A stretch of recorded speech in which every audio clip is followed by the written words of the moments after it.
بسم الله والصلاة والسلام على رسول الله. اللهم صل وسلم وبارك على سيدنا محمد. اخواتي متابعيني الكرام، ان شاء الله يا رب تكون جمعة طيبة عليكم وجمعة سعيدة عليكم كلكم، امين يا رب العالمين.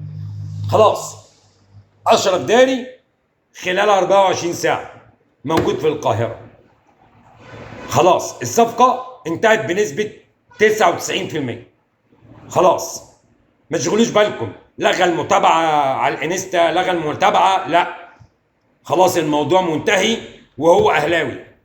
محمد علي بن رمضان اقرب وقت اقول لكم صفقه محمد علي بن رمضان خلصت للاهلي دلوقتي ونتحاسب.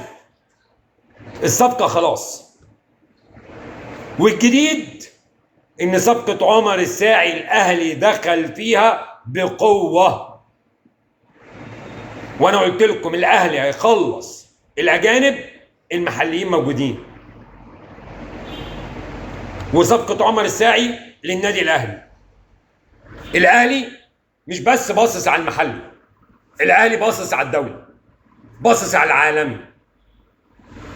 والزمالك لا، الزمالك نتمنى له كلنا الخير، نتمنى المجلس إدارته يعرف قيمة الزمالك، حب، هم بيحبوا الزمالك، تشجيع بيشجعوا الزمالك. المهم الناتج، قرارات مهمة، الجمهور محتاج قرارات. هتجدد لزيزو جدد، هتجدد مع عواد جدد. الكلام الجديد جوميز يمشي، طب جوميز يمشي هتجيب مين؟ وهتعرض عليه اللعيبة امتى؟ وهيقول على رأي اللعيبة امتى اللي المفروض ان انت تأيدها يوم 1/9 عشان تبقى معاك في السوبر. امتى؟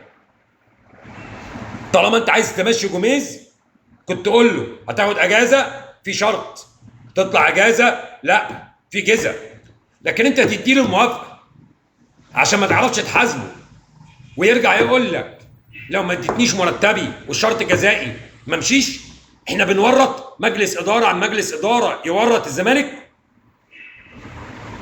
مجلس اداره في مجلس اداره، كل مجلس عايز فلوس فلوس فلوس فلوس من المحبين.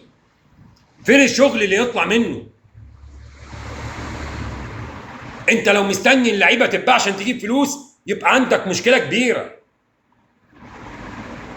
هي الفلوس بتيجي بس من بيع اللعيبه؟ لازم يكون في شغل جوه الزمالك يطلع فلوس. مبروك للمصري، المصري هيلاعب بيراميدز، واتفرجوا على المباراه، نهائي مبكر للكاس، ودي فرصه المصري. وخلي بالكم المصري عارف طالما الزمالك طلع دي فرصه لين ياخد الكاس ويحضر ويكون موجود في الكونفدراليه ويحضر السوبر المصري في الامارات، وساعتها بيراميدز مش هيطول حاجه، لان الشركه الراعيه طالما الزمالك طلع الدعوه اللي معموله في الفرقه الرابعه اللي هتشارك محجوزه للزمالك.